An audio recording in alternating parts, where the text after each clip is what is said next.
Yeah, and then you grew 10 inches in 1 year. Yeah, Growth spurt. but I had a tumor. Right. That's what it came from. Yeah.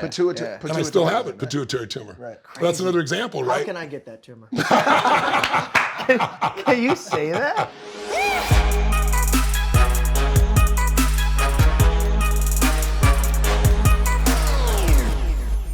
Tumble. Bad ankle roll. Like 90 degrees. Like my ankle? How you doing? Good to meet you, man. It's an honor, of course. Thanks for welcoming me home. Nice to see you. So I said, I want a place here. I want to build my own squash court. What are you going to do it, Sasha?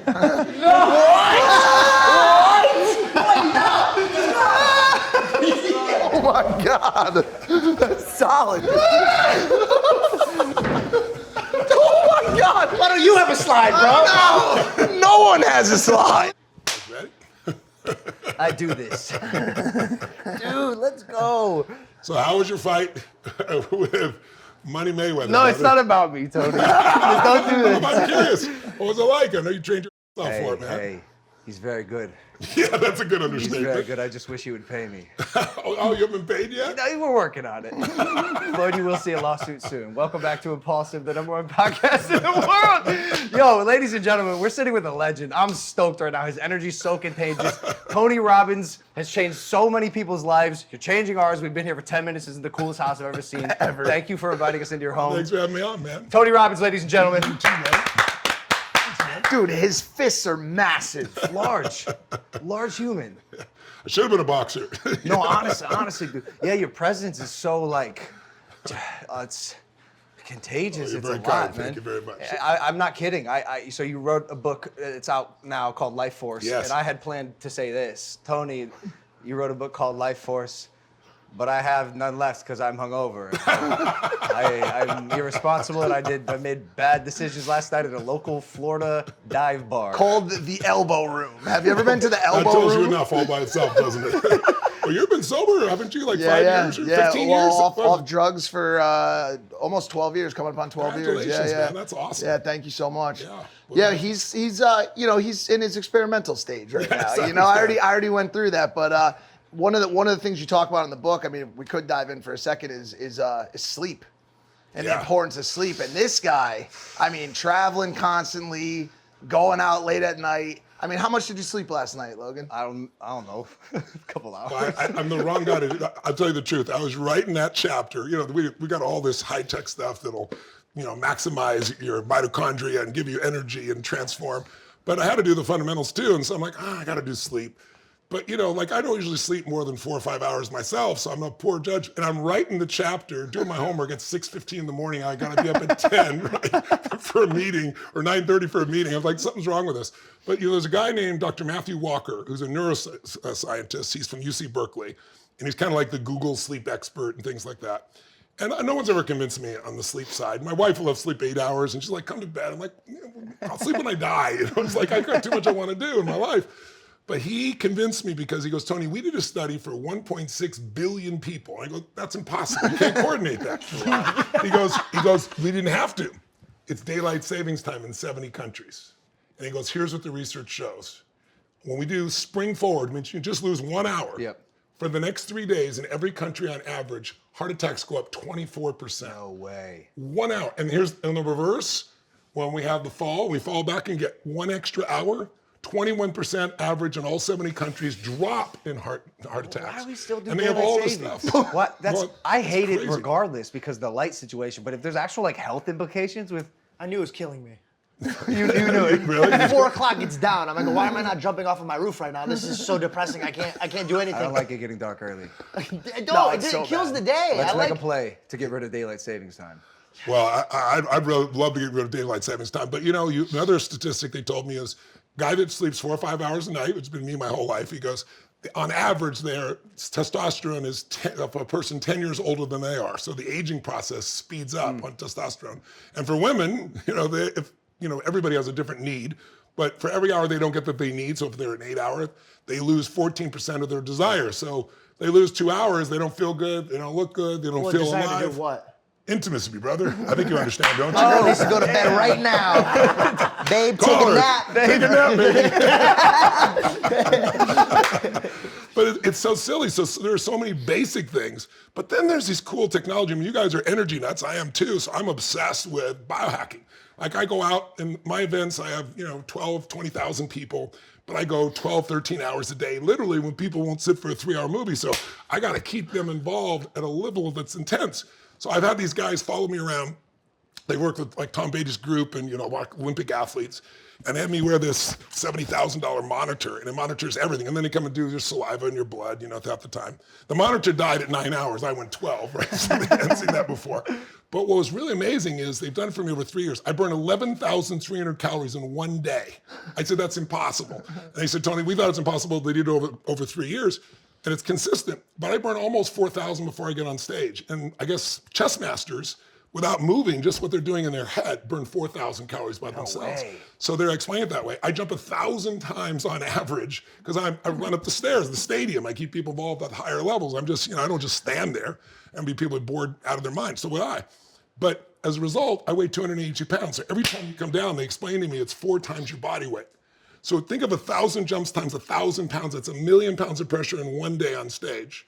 So they did my bone density, and they go, these are humans, and these are Olympic athletes, and here's this crazy shit called you we've never seen before. I have 99.9% more bone density than anybody they've ever measured. I have 15 pounds more of lean muscle mass than the average lineman. So I have to, you run and you're with a buddy, and you get where you can't talk. That's because your lactic acid is at a 4. I'm at an 18 and still speaking. Oh my God. So because of that, it's like, I want to know, what do you do to maximize You that? have to, because otherwise you're gonna die. I'm gone, and I'm doing more today. I'm going to be 62 in a few weeks. I'm doing more today than when I was 28, 29 years old, right? But here's what's really cool. There's so many cool breakthroughs. The same technology that makes, computer systems and go, all of a sudden we see every 18 months a doubling in power and a halving of cost. That's now happening for the first time with our bodies because everything we're doing is code. Your body's code. So I'm sure you've seen, CRISPR, gene editing, and gene therapy. I met this kid that was on America's Got Talent and was blind. Now he can see. They're literally curing those diseases. There are, stem cells changed my life. Part of why I wrote this book was, I've always been interested in the cutting edge. I've always been looking at it. But what pushed me over the edge on this one was I'm on stage and, I'm cranking like crazy. But then off stage, I'm a little crazy too. So I went snowboarding. And I'm not a great snowboarder, but I chased this 22-year-old almost pro snowboarder who could clearly do shit I couldn't do. And I had a crash that was so vicious. I thought I broke my neck. Thank God I didn't, but I ripped my rotator cuff so badly that I was in 9 pain on a 0 to 10. Like I slept an hour and 15 minutes one night, an hour the next. I mean, I was breaking down. And so I founded this device called a PEMF. It's a pulse, you know what it is? I know, I'm obsessed with biohacking. I didn't know that. Isn't it Obsessed amazing? with There's like biohacking. 3,000 different studies. So I did that, and that took me from 9 to about a 5, but it wasn't enough to heal it. So then I go to doctor after doctor, 4 different doctors, all of them surgery. I'm like, okay, what's the prognosis? Well, you may not be able to lift your arm above your shoulder. I can't live that way, right? How long to recover? 4 to 6 months, and it could tear again. I'm going to be on stage with one hand beside me, like one hand. What are we doing today? Who's excited? Like, it won't work. And then this doc says to me, this is what really changed my life. This doc, he was a fan. I didn't know he was a fan. I just showed up. He goes, oh my God, you made me all this money and changed my relationship. He goes on and on. He goes, now I got to be your doctor. I'm like, yeah. And he goes, let me show you your spine. Life as you know it is over. This is literally what his bedside manner was. I was like, you clearly didn't go to my communications. Where's the positive He reinforcement? goes, no, I'm not. There's no joking here. He goes, you look at this. He goes, let me show you this. He goes, no more snowboarding, no more jumping, no more running. He goes, one good hit, and you might not be able to walk ever again. Wow. And you know when somebody punches you and you're ready for it, but if you're not ready, I gotta be honest, I'm usually pretty strong. I was devastated for about 2 hours. And then, my identity kicked in. It was like, this is bullshit. There's always an answer. So I kept asking these docs, what about stem cells? Because I obviously heard about stem cells. And I work with a lot of the best of all time, the greatest athletes ever. And several of them, like Cristiano Ronaldo, right? Would have taken him 3 months to heal. He did in 2.5 weeks with stem cells, right? All my buddies have done. So I said, listen, you're telling me stem cells will do nothing? So I went to Peter Diamandis, who's a dear friend of mine. He's a rocket scientist and a Harvard MD. He's a co-author of my book, a partner in my businesses. And I said, everybody, like who would give me the real straight scoop on these? And he said, Dr. Bob Harari, who I've heard of. He's a great neurosurgeon. And he was one of the first guys that took old rats and gave them young rats blood. You probably heard the study 38 years ago. And the old rats got younger, the hair dark, the muscles. And the old rat blood went to the young rats and they got older. And so that started the whole thing in Silicon Valley about, young blood and all that stuff. But what it really discovered was the stem cells. So I sat down with him and he goes, look, Tony, when you turn 40 roughly, your stem cells fall off the cliff. He goes, so these guys that are going, if they want to get an elbow or something like that, you can do your own stem cells. But he goes, for an entire shoulder, and what the guy said is spinal stenosis. That was my problem, right? He goes, that's why you've been in pain for 14 years. It's not going away. You can't do these things. He goes, spinal stenosis, you're gonna need something more powerful. He said, you need like 4-day-old stem cells. And I'm like, I'm not into fetal tissue. He goes, it's not that. So when babies are born, the placenta and the cord, now some people save them, but they didn't for years. Most of it's thrown away. And he goes, it's the force of life that made that baby happen. So I said, where do I go? He told me. I went for 3 days, just one IV a day for 25 minutes. First, and a shot of stem cells, like 150 million stem cells and exosomes. Where'd you do it? Did you have to go to Colombia or did you do I it went to here in Panama. the States? Panama originally. There's better. Antigua now is one of the best places. There's a I'm place sorry here to in ask, is it because it's not allowed in America? It's not yet? legal. No, it's because the differentiation, and you have limitations in America, the type you can do. The FDA is being super careful, as they should be. But, if you want to get something, it's there. And that's all changing, by the way. The FDA is starting to move as we speak. But Antigua, the prime minister over there wants to make that the center of stem cells. He's a brilliant guy. I got to meet him. Oh, cool. Great team down there. So now that's where I go if I want to do an uptake. But the bottom line is I did them. Day 1, I felt tired. Day 2, I had a cytokine response. And I knew what it was, so I wasn't scared, but like shaking, freezing for like 25 minutes. And then I went to sleep. And I woke up the next day with no pain, not only in my shoulder. My shoulder's perfect. I got the MRI, never had surgery, nothing wrong with it.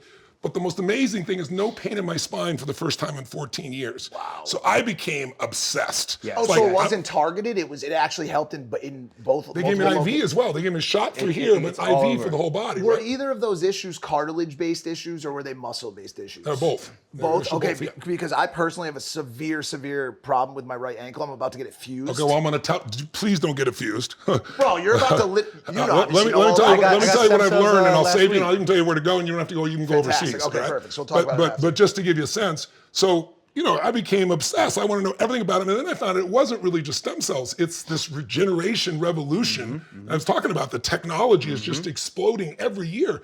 And so I started learning more and more. And then I got invited by the Pope, believe it or not. Every 2 years, the Pope does this 2 or 3 day conference. And he brings in all the best people from around the world, the best doctors and everything, cancer research, but all in regenerative medicine, mostly stem cells, but other forms of regenerative medicine. So I said, I'm not an idiot.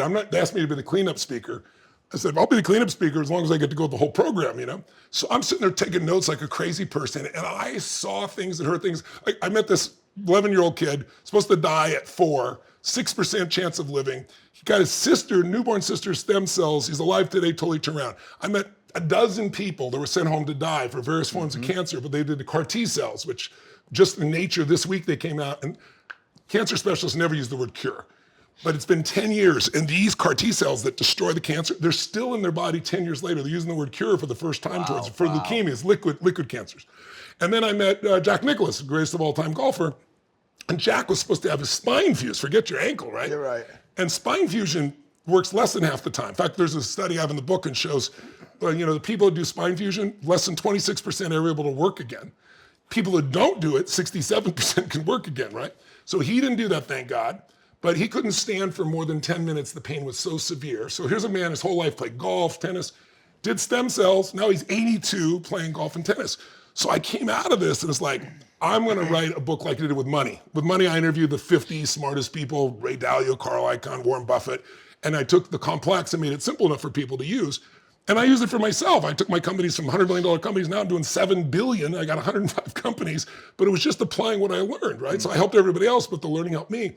So I said, I want to do that in this category. So for the last almost 3 years, I've been interviewing over 150 Nobel laureates, scientists, the greatest physicians that you can know of on the planet, and then simplifying it into, here are the things you can do to speed up the energy in your body, the strength, the vitality. Here's the longevity aspects of it. Here's how to heal more rapidly. And then like the big 6 challenges, Alzheimer's, cancer, heart disease, the answers are there. So I'm donating 100% of the value of the book because I've done that all 3 of my books. That's all going. We're feeding 20 million people for Feeding America. I fed 42 million people in my life because I was fed when I was 11. I started with 2 and then 4 and then 8. I built up to that. And then I was doing Money Master the Game and interviewing all these billionaires. And Congress passes this law to cut, now it's called SNAP, used to be called the food stamp program, to all these people, so that if you looked at the real numbers, almost every family that needs it would have to give out 1 week's worth of food unless guys like us step in. So I said, well, what if I found out it was 42 million, I didn't know it was that many people. I was like, that's pretty cool in a lifetime, but what if I fed 50 million people in a year? And it's like, you know, you set a big goal and get excited. You guys know, you've done it. Like, you've done it with fighting, you've done it with your life, done it with your business. I was like, what if I fed 100 million people? Screw that. What if I fed 1 billion people over 10 years? And so I'm 7 years into it. We're just under 850 million meals that we've done so far. And 20 million meals are going to come from this book, right? That's there. And then the balance is going to Alzheimer's and cancer research. Yeah, you're the best person ever. That's freaking amazing. That's crazy. Isn't that fun? Yeah. So you have a great career, a great family, I have a great family. great extreme cast, family. And he's feeding it. beautiful home with a slide. You feed 1 billion people. Sir, are you an angel? Hell no. Back me or your favorite Barstool personality on the Barstool Sportsbook today and get exclusive boosted odds and the biggest action in sports. Check out our boosted odds under in the exclusive Bet with Barstool section of the app. Hurry! These exclusive boosts won't last long. You must be physically present in Arizona, Colorado, Illinois, Indiana, Michigan, New Jersey, Pennsylvania, Tennessee, or Virginia. To bet, gambling problem? Call 1-800-GAMBLER. In Tennessee, call or text the Tennessee REDLINE 800-889-9789. Back to the program. I talked to a guy who's in your platinum program. Oh, did you really? Yeah, and he thinks, and I think this too. You're a modern day prophet. Like even just the way you're built physically and your bone structure and how everything is. Do you know I was 5'1" in high school? Yeah, and then you grew 10 inches in 1 year. Yeah. Growth spurt. But I had a tumor. Right. That's what it came from. Pituitary. And I still have it, pituitary tumor. Right. That's another example, How right? can I get that tumor? Can you say that? Well, I just did, my friend. Probably. So, Is there any other shortcoming from it, or does it just make you? Well, proud? yeah, when I was 32, I'm a helicopter pilot. So every 2 years, in order to renew your license, you have to do a physical. So I go to this doc just for a physical, and I think that's all he's doing. And then the next 3 nights, my assistant calls and says, the doc keeps calling and he needs to talk to you. And I was like, tell him to send me the report. I only did it because I had to, right? And I'm going to go to the south of France and 2 days later to do a big event. I'm looking forward to it. And I get home the night before, and there's a note stapled to my door saying, doctor says it's an emergency, you must call him. And I'm 32 years old. And, when I was growing up, I used to, like you, I got successful at an early stage. And like you, I worked my ass off. I helped so many people. I had a lot of grace. It takes grace as well, I believe. So I had a combination. But then my brain was, when I was really young, I was like 19, it's like, maybe I'm successful so young with influencing people around the world because I'm going to die young. And then that crazy part of your brain that if you don't know how to run it, that survival brain kicks in. I started having dreams. I wasn't going to die from like a car accident. No. It's going to be slow through cancer. And I got so obsessed about it that sure enough, first thing that happens wasn't me. It was my girlfriend. She comes home and starts crying. What is it? My mom. Finally, she tells me she's got cancer and they tell her she's going to die in 9 weeks. And if it would have been me, I know I'm a pretty strong guy, but I think even though I'm finding answers, I think with myself, we'll do more for people we love, most of us, than we'll do for ourselves. And so something in me kicked in is like, there are people, my whole philosophy came from Jim Rohn, the whole thing about success leaves clues. If somebody has had cancer and they're stage 4 and they got out of it, and thousands have, I want to find out what they do. Your mother, I'm not going to accept that she's going to die. So I took a speed reading course. I was reading like constantly, and I found this book called One Answer to Cancer. And this book, this guy had given, he was a dentist, and he was given 6 weeks to live, and he had pancreatic cancer, which is the most deadly one of all. Yeah. And 15 years later, still alive. So he wrote this book, how he detoxed his body, and then how he took pancreatic enzymes. So I took it to her. The woman's name was Jenny. She was in her early 40s. And I said, Jenny, I don't think you want to die. I can't guarantee you anything. I'm 19 years old, but read this book, and if it appeals to you, why don't we do this program? And then I gave her As a Man Thinketh to kind of control her mind. Bottom line, she did it. About, within 2 or 3 weeks, she had this tumor on the back of her shoulder that was protruding out, and she had one in her feminine organs. And she all of a sudden felt better, looked better, and about, maybe 6 weeks into it, 7 weeks, you couldn't see or feel the tumor anymore on her back. And so at 10 weeks past when she's supposed to live, the doc finally says, well, maybe we should do exploratory surgery and see what's going on. And she comes to me at 19 and says, should I do this or not? And I'm like, if I say no and you die, I said, you got to decide that. But it was me, I'd keep making progress first. But he convinced her. And they went in, did exploratory surgery, and all they found left of the tumor was the size of the end of my pinky's fingernail. And the doc says, this is just unbelievable. This is a miracle. And she said, it is a miracle, but let me tell you what I did. And sure enough, he didn't want to hear that. He said, no, it's just a miracle. But she's alive today. She's in her mid-80s. And so that changed my world. Yeah, Because yeah. it took me from victim to who I am today, like finding all the answers. So when these guys kicked in, and all of a sudden the doc says, the next morning I call him and he goes, Mr. Robbins, I hate to inform you, but you have a tumor in your brain. I said, what? Because I didn't go in because there's a problem. I just went for my physical for helicopter. I said, what are you talking about? He goes, at the base of your brain, your pituitary, there's a tumor, and we must operate immediately. I said, how in the hell could you know that?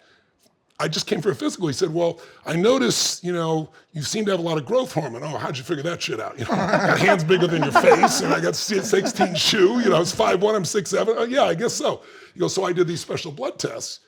And I said, well, how do you know I have a tumor? And he goes, well, it's really complex. I said, I'm not stupid. Explain it to me.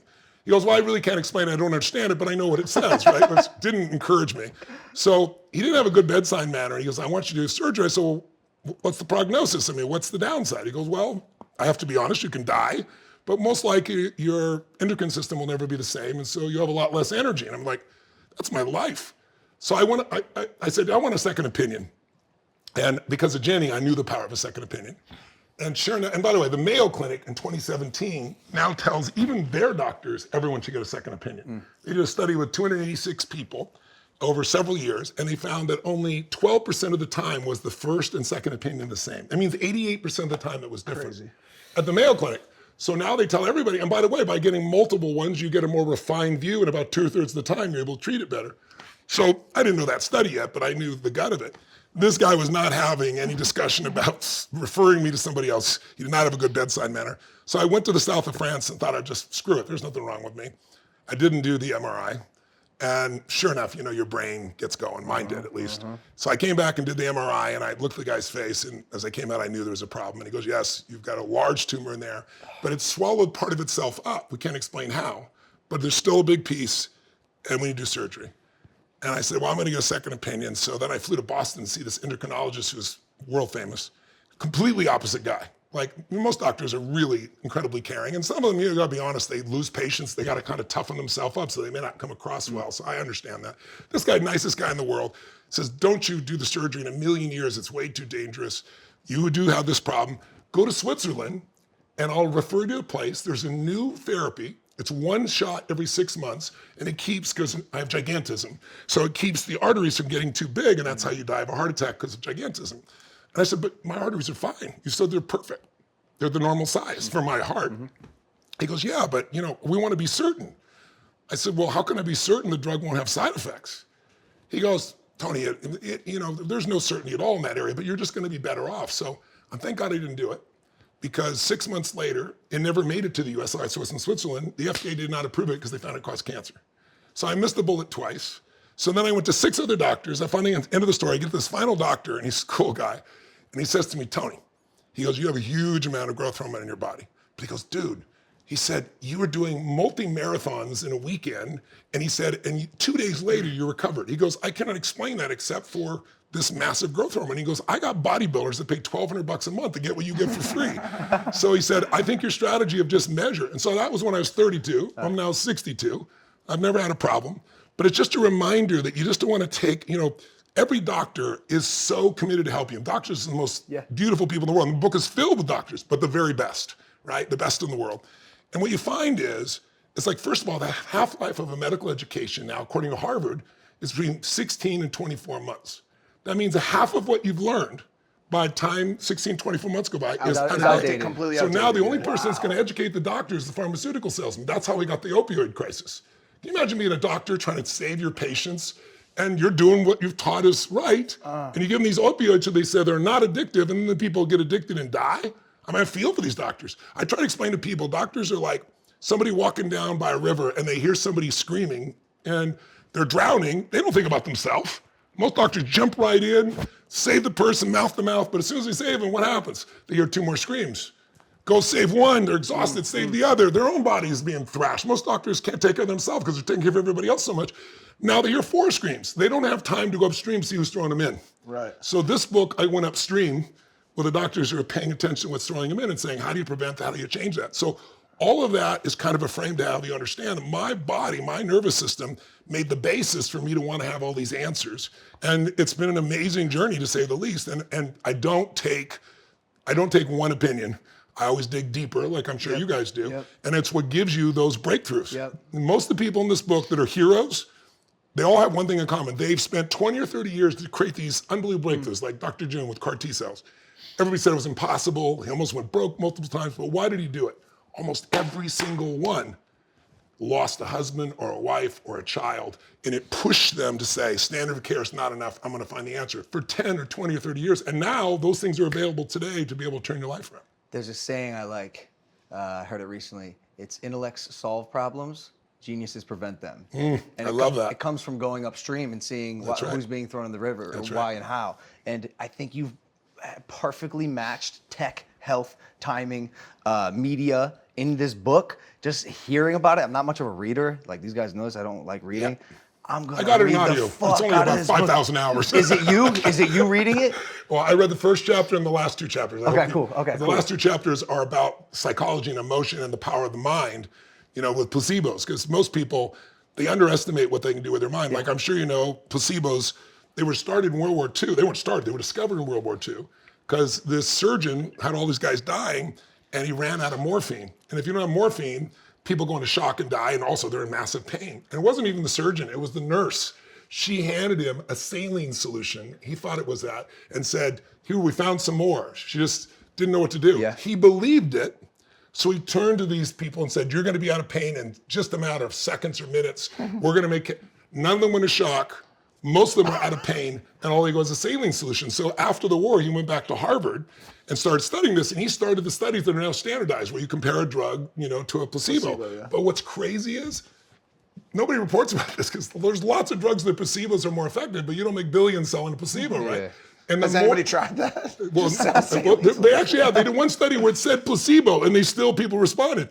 But what they found is the bigger the intervention, the more your brain believes and changes your biochemistry. So a small pill versus a larger pill, big difference. An injection, even bigger reaction. False surgery, the VA did a placebo surgery where they took a third of the people for arthroscopic surgery, and they just cut up their skin and sewed it, never did anything to the knee. It's in the book. A year later, guess what? The people who had the least amount of pain, who were most recovered and said their life was the best, were the people that didn't have the surgery. So the VA doesn't cover it anymore. They don't fund it anymore because it doesn't work. So what's the takeaway? Is it the the power of the mind? Power of the mind. It's even stronger than Harvard did a study where they gave people barbiturates. Body's gonna drop through the floor, right? Big red pill, really large, and said, this is an amphetamine. In every single case, their body sped up as if they had amphetamine. So it's not even a placebo. Wow. It's the power of the mind to change it. There was a guy who I interviewed, you guys would know because you're younger than I am, but there's a guy named Norman Cousins, you may have heard of, from UCLA. He's very famous. There's buildings named after him. He's kind of like one of the fathers of psychoneuroimmunology, how your brain affects your immune system. And I met him because of the Firewalk. He couldn't believe it. He came and really loved it. So we developed a friendship, and I interviewed him. And back in those days, there weren't podcasts, so I did this thing called Power Talk, this little series. And in it, he said, Tony, it's even more powerful than you think.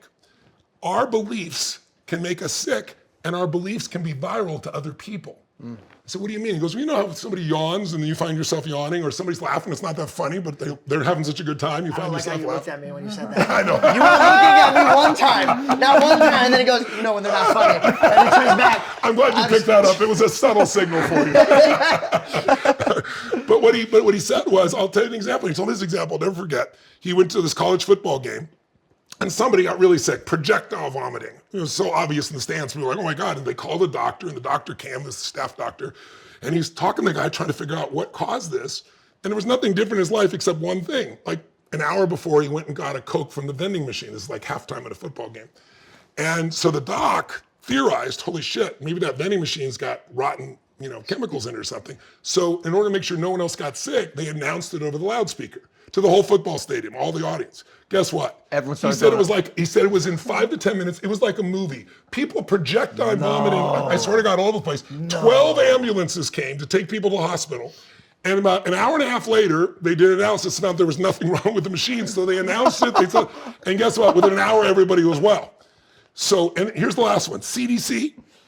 Most people, I think at this point, know the big fear everybody has is dying of COVID. And other than age, which, being 80 is obviously a real challenge because of where most people have their immune system, the number one filter or the number one factor of dying is obesity. 79.8, call it 80% of the people have died of COVID are obese. That's why you see big differences in some countries where they don't have as much obesity compared to some of the Western countries, right? But the number 2 factor, according to the CDC, I put in the book, 'cause I didn't even believe it till I saw it, was actually the CDC study, fear and anxiety. That's the number 2 factor of dying. Why? Because your brain's fear can shut off your immune system. Your fear will change your heartbeat, change your breathing, change your oxygenation, changes it all. And yet, what do? Scare the hell out of everybody. Right. The media are not bad people. They're great people. They're doing their job. Their job is to enrich their shareholders. To do that, they need your attention. To get your attention, fear sells. Yeah, but that cyclical, little vicious, toxic pattern is the problem with all of it. I'm with you, brother. I think we're all looking for it. It's I'm with fucked you. up. But we can take control of our own minds, and that's part of what I do at the end of the book as far as that's concerned. But the big answer is 3 chapters of me. But I've got an AI that I'm working on right now that I'm hoping, and we'll know in about 2 months, I can be able to speak in other languages in my voice. I didn't create it. It's from this really unique group of people. Wow. And they've done it for Disney and a couple other places. Wow. And if so, then we're going to convert my whole book to me reading it because it won't require me. Takes a lot of time, man. Yeah, it takes a lot of time. I did it for my book, and it's like 40 plus hours just sitting there, just reading the same. Trust me, I lines read the over 3 and over. chapters and understand. So and it was coming out immediately, right? So I didn't even have the time. You could speak in any other language in your voice, and they're gonna. Dude, that's a Well, they disciple. have to train each That's one, what but- disciples Yeah. did. That's Well, literally in the Bible. They spoke everybody else's language. Are you doing any Web3 metaverse stuff with any of your? I've invested in some of those, and I have a little company called Emmy that you guys be interested in. Actually, I'll send it to you. You'd love it because I took guys from Disney. I didn't do it. A group of partners and myself did it. A group from Disney, from Pixar and so forth that left.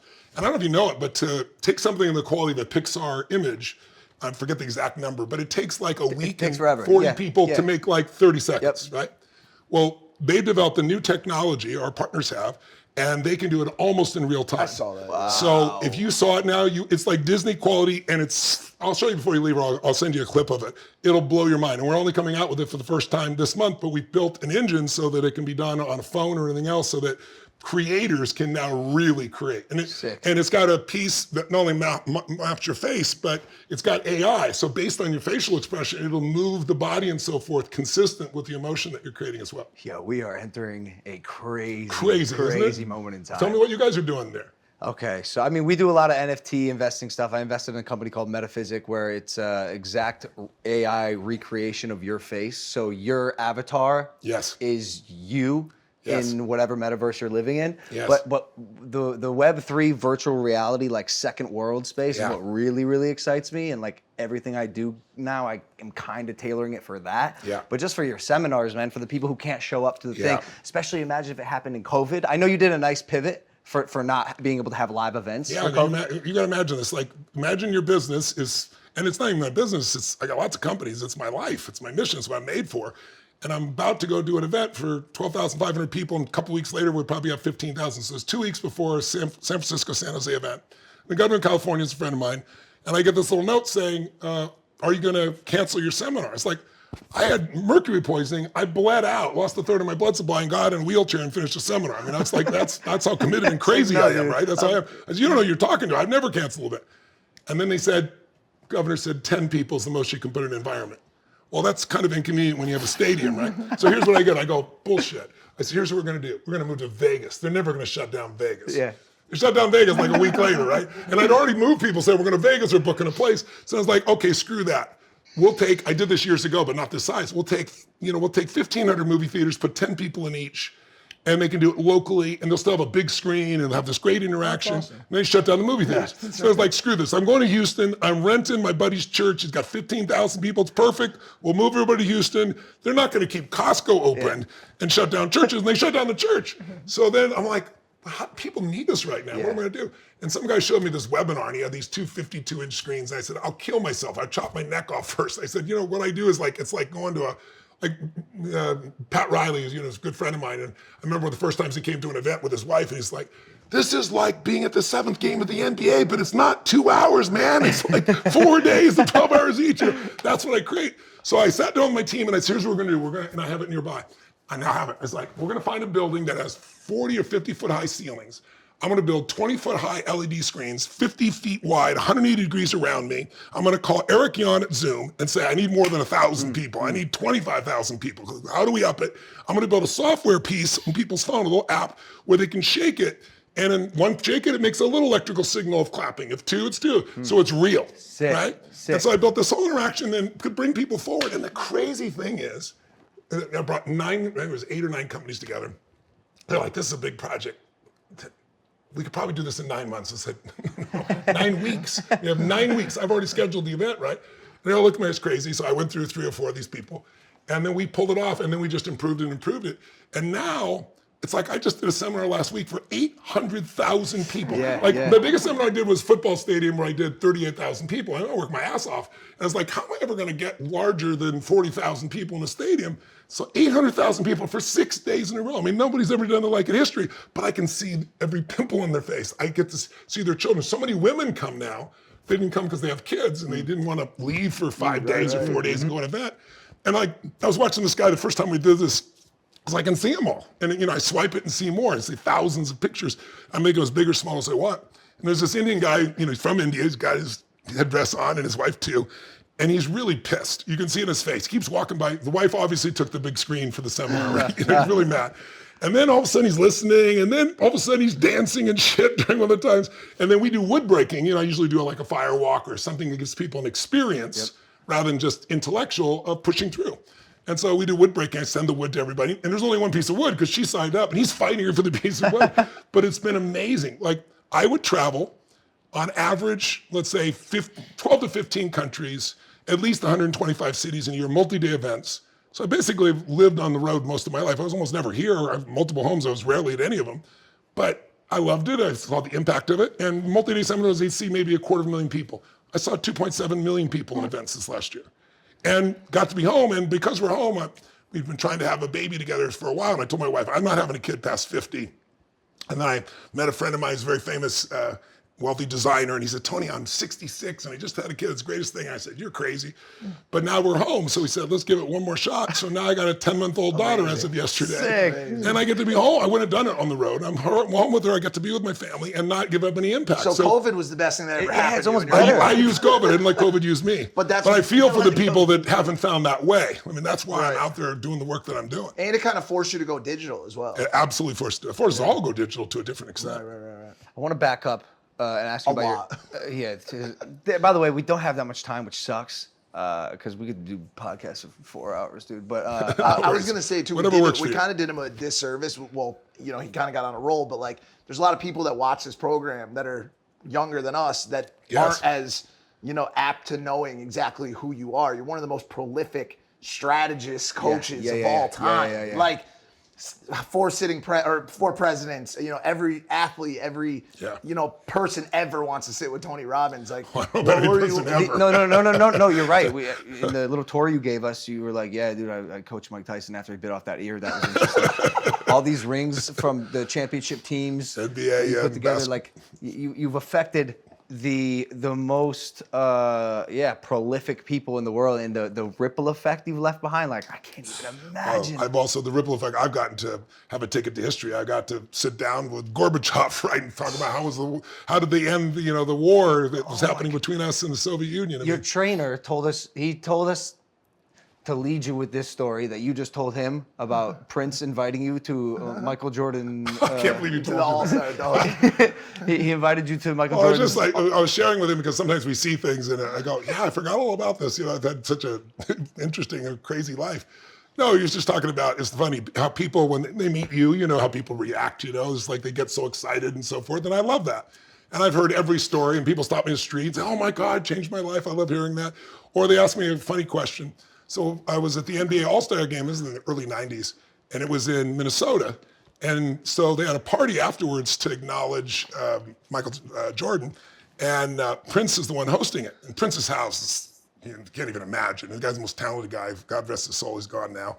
But they came to me and said, hey, we need some celebrities that'll like greet people when they first come in and stuff. And would you be willing to do it? And I was like, all right, I love people, sure enough. And I really love people. Like, when I meet people on the street, I give them the connection and time. I love people. He said that too. He said that too. He said I'm really always love that people. way. But after about the, 1,000th person, I was getting exhausted and tired of looking at how far does this line go, right? And sure enough, I see this guy about, 5 people back. And he sees it's me, and he just goes ape shit. He's like, oh my God. And by the time he gets, oh my God. And he's using, the F word, F this, F that. Oh, you're effing amazing. You effing changed my life. You effing made me rich. You're effing crazy. I can't believe this. I want to hug you and do this thing. So Alex, man, I said, well, thanks, man. It's like, what do you do? And he goes, I'm a pimp. And I thought he was kidding. And all of a sudden he looks at me and goes, yeah, here's my bitches. And he introduces, I swear that's a true story. And then he looks at me, this is the best part. He looks at me and he goes, hey, I owe you. I'm like, no, you don't owe me whatsoever. Please. Oh my God, dude, they were using your philosophy. I was like, I don't know if I like your application in this situation. I've heard every story you can imagine, but that's the one that's a little over the edge, right? Did the ladies know you? They're like, hey, Tony. You wouldn't believe how many we went in front of the corner. No. Oh, what kind of party was this? Well, Prince, it was wild. I mean, that guy can play every instrument. I mean, could when he was here, every instrument. It was a wild party. Did he have a slide? No, he didn't have a slide that I'm aware of. I didn't go through every part of his house, though. Who knows? Cool. No, not yeah. Did we mention that we slid into the basement via a slide? Wait, that's not the intro of the. I don't know if we mentioned it. Can we use some of that footage? Yeah, we can get you some footage, sure. Yeah, fantastic. Your epigenetic age. Yes. Aging. Yes. Aging is the disease because everything else comes from aging, and yes. There's been a lot of trials recently. Yes. Or there's one trial in particular, the TRIM trial, where they're showing that it is possible to start reversing your age. There's fasting, there's all this sorts of different stuff. Yeah. Do you know your epigenetic age? I do. I just had it done recently. So I'm 62, but I'm 51. 62 chronologically, 51 biochemically. Cool. But there's so many beautiful experts in longevity, but Dr. David Sinclair is, I think, one of the best. He's one of my dearest friends from Harvard. And he took his 80-year-old father, who since he was 70, barely walked, never worked out, seemed to be losing cognitive capacity, and transformed him with a couple of very simple tools that make your body stronger. He now outlifts David in the gym. He walks, I think it's 2 or 3 miles every day. His cognitive came back. But here's the part you understand. I don't know if this is too complex. I'll keep it really simple. Most people know today, your DNA is not your destiny. Those 3.2 billion letters from your father and your mother, they're like the plan. But what matters is what gets turned on and turned off, which genes get turned on and turned off. So your epigenome, which means epi means above, think of it like the piano is the plan, the piano is your genome, your DNA. The player is the epigenome. And the epigenome is affected by diet, exercise, sleep, right? All the things, chemicals you're exposed to, et cetera. But there's something above that was discovered by David Sinclair and a couple other researchers. One was a Nobel Prize winner. And that is, there are these things called sirtuins. You don't have to remember the word, but just think of them as 7 master genes. These sirtuins do 2 things that are critical for your life. Now you're 25? 26. 26, right? So you're not thinking about this very much right now. You got a mansion, you got a young team that's fixing it up. No, I'm obsessed. I'm thinking about all of it. Okay, well, I'm glad I'm trying to get ahead of it. Okay, I want to live to be 150. Most people aren't thinking that way when they're your age, but because you're an athlete, you're thinking it this way, right? Most people don't. But check this out. Your sirtuins do 2 things that are sometimes in competition as you get older. First, they turn on and off genes. And whether you get age older, quicker, faster, or slower, what happens to you disease-wise is which genes are turned off. You don't want certain genes turned on at a certain stage. These sirtuins affect the epigenome and shape that. They also affect inflammation, that as an athlete is the basis of all kinds of challenges. And they affect your mitochondria, which is the energy source in every cell in your body. So if you have high energy, that's strong. Well, they're the source that helps them to take food in and convert it into energy, into ATPs, I'm sure you know. So now, what else do they do? Well, they also have a competing component, because they can only do so much, which is cleaning up your DNA. So at 25, your DNA should be in great shape. But at 35, no matter what you do, because of exposure to radiation, et cetera, your night sleeps and things, it'll be affected a little bit. Well, by the time you're 50 or 60, you accumulate all this, right? Well, right at the time when you need it the most, these sirtuins have a fuel that you've probably heard of called NAD. And NAD, right? I'm sure you probably had an NAD infusion or something of that nature. Every morning, yeah. So NAD is wonderful, but NAD is a size molecule that, as you probably know, needs a precursor called NMN to actually get into the body.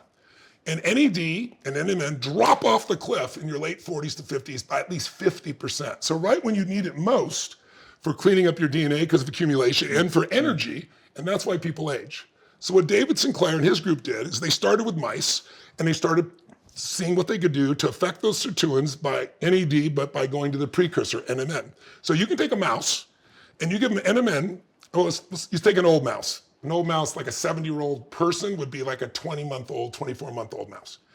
You put them on, a ramp and say, run, or give them direction to run. The most they can go is usually a quarter of a kilometer. Whereas a young, powerful mouse can run 4 times that, a full kilometer. When they give NMN directly, the precursor to NAD that affects the sirtuins, that affects everything I just told you about, right? This cascading effect. They run within 14 days, 2 to 3 kilometers, 200 to 300% more than the youngest and strongest ones amongst them. But here's the cool thing. You go, well, Tony, that's great. I always go, yeah, mice studies are great, but does it transfer to a human? So there's a company called Metro Biotech. Brilliant. They've got like 100 of some of the best longevity experts in the world. People in my book, I've interviewed 150 of these people. Of the 150, there's probably 80 that are on his team that they've committed. They own a piece of the company, and they're working on these breakthroughs. They worked on several products, but one of those is if you go get NMN, you should get yours checked, the ones that you take. We tested 6 in the marketplace with David, with a lab. There was no NMN in it. It's like, I went to the lab guys. I said, are these people just cheating and lying? A lot of it comes from China. He said, sometimes people do, but it's more likely. It breaks down so quickly. Like in 30 to 45 days, it's gone. You're talking about in the supply of NAD? In the supply, like capsules that you get. Because that's the thing that can supply you and give you stronger, right? So there is some NMN that holds up. David has some of that, right? And we can talk about that. But here's what's coming. So this Metro Biotech created a synthetic form of NMN. Now, I told you about the mice, but will it really transfer to humans? So here's what's cool. For 2 years, top secret, they have been working with our military, with our special forces. And about a month and a half ago in Boston, the commander got so excited, he slipped the beans. And it was just in the Daily Mail last week as well. He didn't tell all of it, and I know more because I've invested in the company, and I can't tell you the exact things, but I can tell you what has been reported. What's been reported is the commander said they've had almost identical response as they saw in the mice, meaning, first of all, the mice only get 30%. Like your NMN, you might get 30% uptake max. This NMN has brought it to 300 to 400% of what you have in your body, which is why it's crazy. And he said these are the strongest humans alive, both men and women in the special forces, the most fit people, right? Endurance has exploded, he said, very much like the mice. He said, secondly, muscle development has completely changed from the same stimulus, like the same workout, they're getting more muscle. And then thirdly, the most important thing for them is cognition has gone through the roof, because when you're exhausted and you're out there in special forces, the ability to use your head is more valuable than your body at that point, right? Cognition. So the founder of this is a guy named Ed Shulock. He's actually coming here on Saturday. And Ed, he's just a genius of a guy, but Ed, he's going to show me more of what the details are, but he decided not to make this a nutraceutical. He's going through the FDA, so they're doing a parallel with the FDA. He thinks in 18 to 24 months, they should have their final phase 3 done, which means it would be a medication that anyone can get that is stable, so it doesn't break down. And so anyone can now start to have maximum mitochondrial power, maximum turn on and off. This is less than, you're 26. I mean, you'd be 28 and you have this for the rest of your life. This is about to riddle the water list, huh? No way athletes are going to be able to use this stuff. Well, I don't know that they're going to be able to block it from athletes because it's a natural substance in your body. It's just maximized, right? That's insane. Yeah. So, I mean, there's things like this that you'll see in the book that you go, this is crazy. So I show you what you can do right now. And then I show you what you do the next 12 to 36 months, not 10 years from now. So you know what's coming so you can take advantage. I mean, if you walk around this house, you see infrared sauna? Of course. Okay, yeah, we in I have lasers. I have a guy made it for me $250,000. He gave it to me, but he's the best laser guy in the world. I write about it in the book, Dr. Castellini. I have a laser bed. I used to have one of the ones that they used to make, I'm not trying to think of the company, but he's the guy that built the initial lasers. Just genius stuff. So, no, I use all the above. And saunas is crazy, isn't it? The simplest thing for your audience, 4 days in a sauna. There's 3 major studies done over the Finnish people. So there's millions of people that use the sauna all the time. And obviously, which sauna you use, you can get better results, obviously, with infrared. But it's unbelievable. If you use the sauna 4 days a week, think of the people, unlike us, who just don't work out or it's not their gig or they don't feel like they can. They get in a sauna 4 days a week for 18 to 20 minutes at 160, 48% reduction in the ability to have a stroke, 52% reduction in heart disease, radical change in people's blood pressure. I mean, there's these little things, like tiny things you can do that change everything. I don't know, I'm sure you probably know, but like broccoli sprouts. Broccoli sprouts, people are worried about cancer. Broccoli sprouts, There's 1,000 studies on them. And for women, they not only reduce your chance of cancer through the vote, but they reduce breast cancer by 80%. Holy shit. Yeah, I mean, and this is all science. This is not some airy-fairy person talking about things. But most people just don't know. See, I It's like all that stuff. there, dude. I like that stuff more than, especially for the audience, than the biohacking and NAD, because that stuff is obviously, kind of confined to people that can afford and find that type of stuff. Yeah. What other small steps can people who are watching this show today take to, cultivate a better, you call it an emotional home for themselves. I've heard you talk about it before. I want to create the right emotional home for myself. Or what steps can I take to be healthy in a more efficient way for the general pop? So that stuff's important for sure. Well, to me, the last 2 chapters are about the mind, but I'd start with that because honestly, it's like all the stuff we do because of what's going on in our head. We have a desire for something greater than what we have, and we have a desire to have what we have be stronger and more. And so we go out and figure out how to maximize it. So you got to start with the mind. And there's like 3 decisions that control people's entire lives. They're happening right now as people are listening, and they can test in their own mind if it's true, right? They don't have to believe me. I found these 3 out because when I was a little kid, I grew up in a pretty tough environment. I had 4 different fathers, and we had never had money even for food. I mean, Thanksgiving with no food, and my parents are fighting. And I discovered this because there's a knock on the door. I got younger brother and sister. I'm trying to make sure they don't hear this shit. I go to the door, and there's this tall guy there. I was a little kid in those days. Got 2 giant bags of groceries. On the ground, he's got an uncooked turkey in a pan. And he goes, "Is your father here?" And I'm like, just one moment, right? And my parents are screaming, saying things that you can never take back. And I'm like, Dad, you got to come open the door, right? And my dad's like, "You open." I said, "I did." He said, "It's for you." "Who is it?" "I don't know." So my dad goes, and I'm sitting like a little kid. I'm just so excited. We're going to have this incredible Thanksgiving dinner. It's going to save our family. Everybody's going to be happy. My dad was not happy when they opened the door. He looked at this guy with the groceries. Before the guy said a word, he said, "We don't accept charity," and went and slammed the door. And the guy's foot had been there. He wasn't trying to. It just bounced off his foot, which made my dad even more pissed. And he goes, Sir, I'm just the delivery guy." He said, "Someone knows you're having a tough time. Everybody has tough times, and they want you to have a great Thanksgiving. I'm just delivery." And my father said, "We don't accept charity." And at this point, the guy had leaned in a little bit, so it hit his shoulder and his foot and bounced out again. So now my dad's getting more mad. And then the guy, who was a ballsy guy, even as a kid, I could see it. He saw me standing there, probably saw what was on my face, and he goes, "Sir, please don't make your family suffer because of your ego."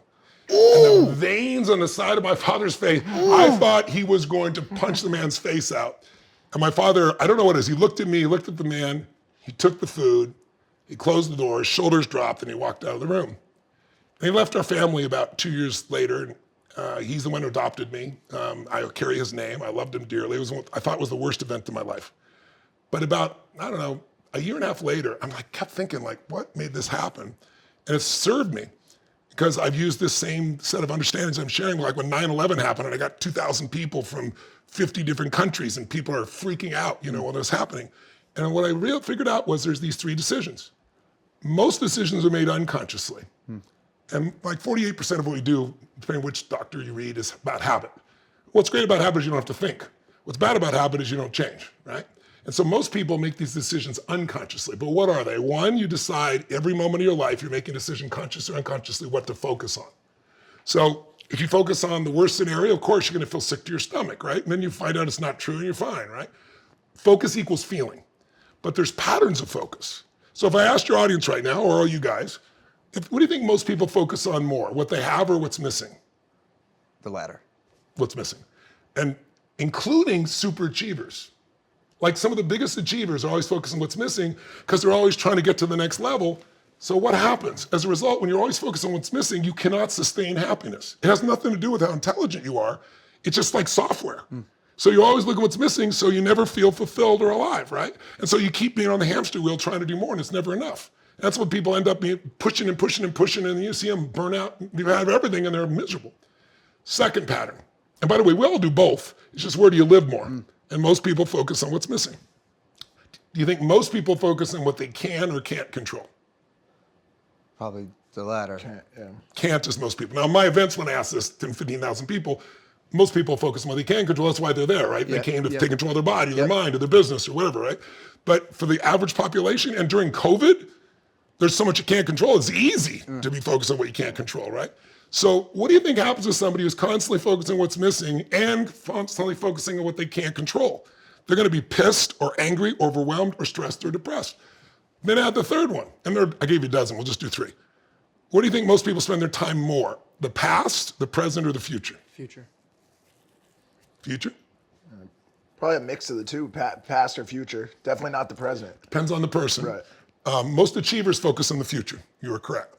Most people who are unhappy and frustrated, which unfortunately is the majority of humans, most people are not happy and thrilled and have a great body and a great relationship. We all can, but very few people do because they're focused on the past, and usually they can't change it. Or they focus on a future that they're concerned about. And either way, they're stressed. So I ask people, I got 20,000 people in a stadium, and say, how many of you know somebody who takes antidepressants and they're still depressed? And 85% of the hands go up. Do you guys know anybody like that? Yeah, absolutely. I don't take any antidepressants anymore, but when I did, I was still completely, they do nothing. So the question is, why is that? Well, on the side it says create suicidal thoughts. That's a clue, right?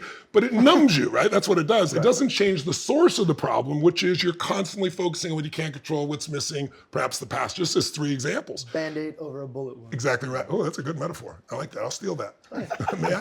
Just like put George Full credit. I like that. The turtleneck. Look at the way he's sitting right now. Because I didn't want to disrespect him like No, it's good. I mean, just with the turtleneck and you look guys, so we're in front of, sophisticated. we're not in front of rappers anymore, guys. You gotta... But the point is, when you change those decisions, like the first decision is focus, then the second decision is, what does it mean? The minute you focus on something, you got to, what does it mean? So you wake up and feel like shit, what does it mean? Well, I effed up last night, or it's the end of the world, Like or it doesn't matter, right? Checkup. The meaning creates your life. But when you said emotional home, what I learned is that people have an emotional home. Like some people, I'm sure you know, no matter what happens, they're pissed off. Or no matter what happens, they're worried. They worry about other people and themselves. Or you know somebody that's not funny, but they think they are. And no matter what happens, they have a good time, right? So people have an emotional home. It's an inside You joke looking that at needs you to on die that right one? now. It's like funny here, but that's my career, guys. Yeah,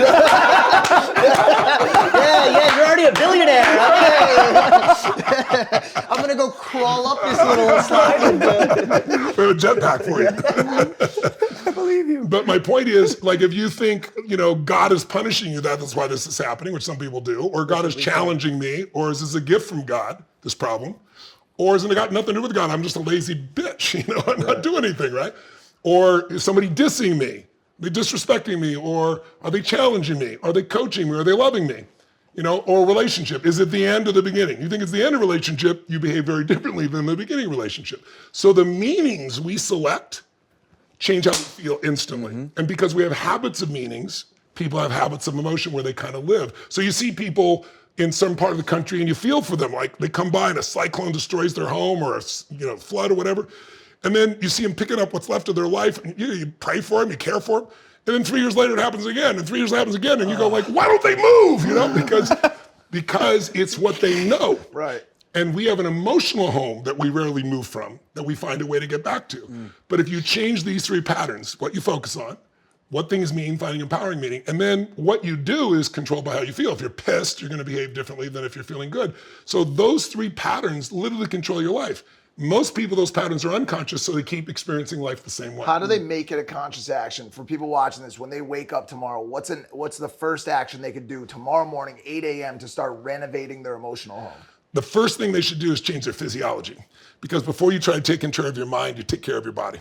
Your body affects your emotion. I teach people how to radically change their body in seconds. I deal with athletes or CEOs, whoever it is, and you can change it instantly. Not fake pump up bullshit, but a real biochemical change. So, I get up every morning, my first thing is, boom, I go straight into the ice water, right? And I don't do it because I like it. I never look forward to doing it. In my home in Sun Valley, I walk through the snow and I go in the river. It's like, 40 degrees. Every morning you do this. Every morning, I don't miss. And there's never been a morning I look forward to it. Never. But I'll tell you why I do it. You ever met Wim Hof? I know Wim Hof really well. But I do it because besides the physical capacity, which, your lymph flow, your blood flow changes radically. Right. It's the discipline of just saying, did I'm this week. going to do this. I'm like, I don't go and say, oh, when I'm ready or it's like, when I say go, MFer, we go now. Yeah. And then when you do that every day, then when tough shit happens, you just say, this is what we're doing, and your brain responds. So before they even work on their head, they got to do something to make their body strong, because we all respond to challenge. You know that better than anybody. So if we keep Every day giving a different kind of stimulus or challenge, we get stronger. Then how they become conscious of it is they simply ask themselves in this moment, what am I focusing on? They start to ask, what am I focusing on? Well, what's wrong is always available. So is what's right. Right? And so you just develop a new habit. You go, okay, look at that shit. Okay, erase, let me do this one, right? And then the meanings are the most important ones, because when you're really upset, there's a meaning.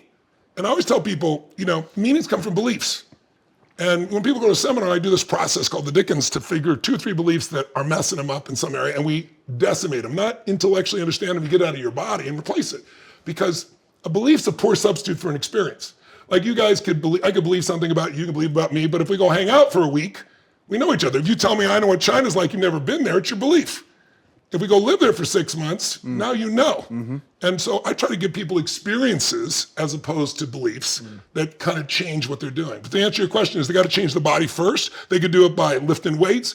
Anything that requires you to do something, even for a short time, it could be in 10 minutes, where you're pushing way beyond your comfort zone. What that does, it makes your mind and your body work together. And then you develop real will. For an extended period of time, That's correct. regularly. It's more importantly than the extended period of time is the consistency. Got it. Yeah, because I've also heard you say that you have 2 choices in life to dictate the quality of your life, one being discipline, the other one being regret. That's right, brother. And you could choose from one or the other. And so That's it right. seems and, like and regret weighs tons. way Discipline more. weighs ounces. Way man. more, yeah, For sure. I do think we're out of time, both Okay, of no us, problem. correct? I appreciate you guys coming by. No, You came a I long saw, way. no, your lady held up the sign. Oh, I saw. And then Caleb gave me one of these. Okay, good. I know you But guys but gotta I go. will say, dude, I am so glad that we came to Florida. Like we've never. Well, come gone back anywhere again for a sometime. We'll guest. hang out. You don't need the cameras. You can just come by and say hello. I'd love to. I'd love to so much. And Good. I I have so many questions. Like, I know, that's that's what- ask him. Should we just not? Well, he got Should we stuff just to like do. lock him up or something like that? Or, like, let's lock him up in his own house. Want to go bowling over there? By the way, I'm looking at a bowling alley, a pool table, a slide, a simulated golf simulator. a ping pong table, squash, basketball court. It's amazing, bro. You inspire me as you inspire millions and millions of people, and you, man. we gotta get back in the saddle. Thank you, man. Please. Well, come to a seminar sometime too. Have an I'd love experience. to. I'd love to I'd have you love guys to. there. You'll be blown away. I promise you. I mean, people won't, like I said, won't sit for 3 hours and 12 hours go by like this because, a minute feels like eternity when you hate what's going on. Yeah. When you love what's going on, you're like, time just disappears. But you take all that stuff and you'd use it in your sports approach to your life, and we could use it to your business as well. Yeah, Tony Robbins, ladies and gentlemen, get his new book, Life Force. It's out Thank now. you. It's out now. It's out now. Came out yesterday. Hit that subscribe button. Ladies and gentlemen, we love you. Thank you for listening to this episode of Impaulsive. We'll see you next time. Peace.